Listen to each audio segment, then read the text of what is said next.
नमस्कार, संजय वाद में आपका स्वागत है। इस पहले एपिसोड में हम बात करेंगे रेलवे में सुरक्षा की दिन ब दिन खराब होती स्थितियों की। 3 महीने में 3 बड़े हादसों ने रेलवे में सेफ्टी के हालात की पोल खोलकर रख दी है। पहले बालासोर, फिर मिजोरम और अब मदुरई। बालासोर में ट्रेनों की भिड़ंत का भयानक हादसा रेलवे के इतिहास में शायद सबसे बड़े हादसों में से एक था।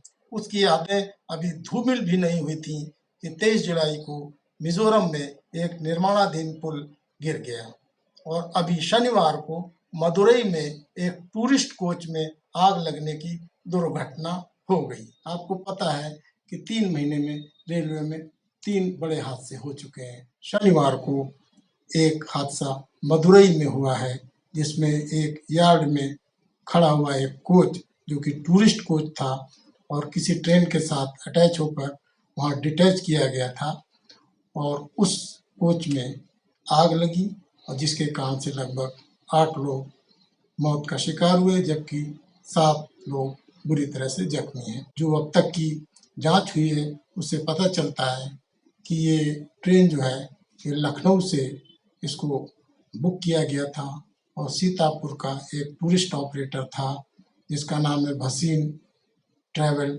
And tours. तो उसने इसे आईआरसीटीसी के ऐप के जरिए बुक कराया था और इसमें एक पार्टी को पूरा लेकर के वो लखनऊ से रामेश्वरम की तीर्थ यात्रा पर निकले थे। मदुरई में जब ये पहुंची है तो उस वक्त ये कोच जो है पुनालूर मदुरई एक्सप्रेस ट्रेन, जिसका नंबर है 16730, इस ट्रेन के साथ इसे अटैच करके वहाँ पहुँचाया गया था और वहाँ उसे डिटैच करके वो ट्रेन आगे चली गई थी। कोच जब यार्ड में खड़ा हुआ था तब इसमें शायद कुछ लोगों ने इसमें खाना पकाने की चेष्टा की और शायद इसमें अंगीठी या गैस के चूल्हे का इस्तेमाल किया, क्योंकि वहाँ पर इस अग्निकांड के बाद सिलेंडर और गैस का चूल्हा और अंगीठी, कोयला तथा लकड़ी के जो अवशेष मिले हैं उनसे पता चलता है कि ऐसा कुछ वहाँ पे चल रहा था।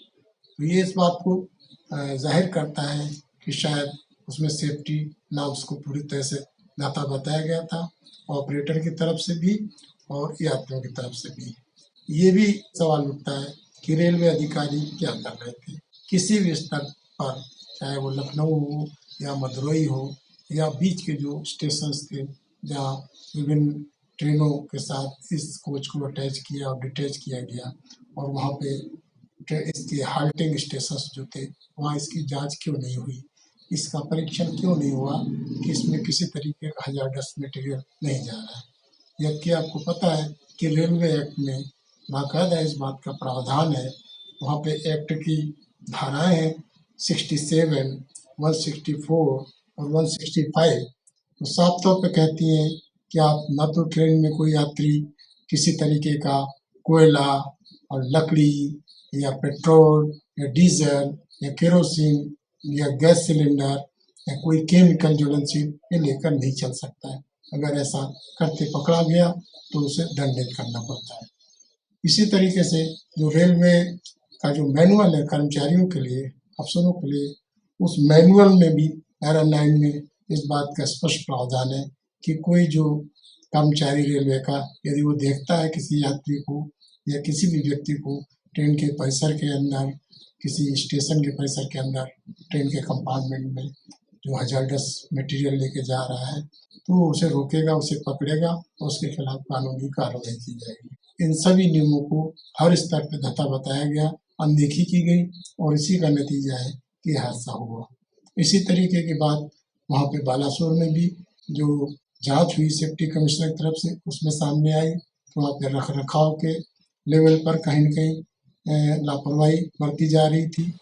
वहाँ पे जल्दबाजी में मेंटेनेंस का काम ट्रैक पे करवाया गया और जिसकी वजह से केबल था, जो सिग्नल केबल, उसके कट जाने से वो हादसा हुआ था और उसकी वजह से जो ट्रेन मेन लाइन पे जानी चाहिए थी तो बड़ी संख्या में इसमें लोग मारे गए।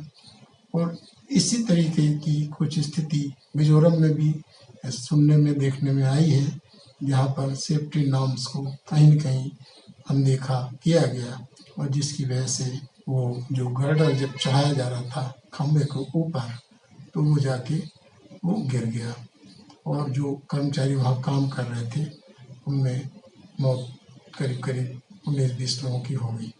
तो ये बताता है कि जो समय समय पे सेफ्टी कमिश्नर रिपोर्ट देते हैं और जो हमारी संसदीय समितियां जो अपनी रिपोर्टों में आगाह करती हैं, उनको लेकर लगातार रेलवे का रवैया लापरवाही भरा बना हुआ है। वादे तो बहुत किए जाते हैं, घोषणाएं भी बहुत होती हैं, लेकिन मूल कारणों पर कभी गौर नहीं किया जाता। हम सभी को अपनी सरकारों पर दबाव बनाना चाहिए कि वो सेफ्टी नॉर्म्स को सब कड़ाई के साथ लागू करें और हमें खुद भी सजग रहना चाहिए कि हम कोई ऐसा काम न करें कि रेलवे की संपत्ति, जान माल के नुकसान की कोई संभावना हो और हमारी खुद की और दूसरों की जान खतरे में पड़े। आज के एपिसोड में बस इतना ही। आगे हम फिर एक नया प्रोग्राम लेके हाजिर होंगे। तब तक के लिए नमस्कार।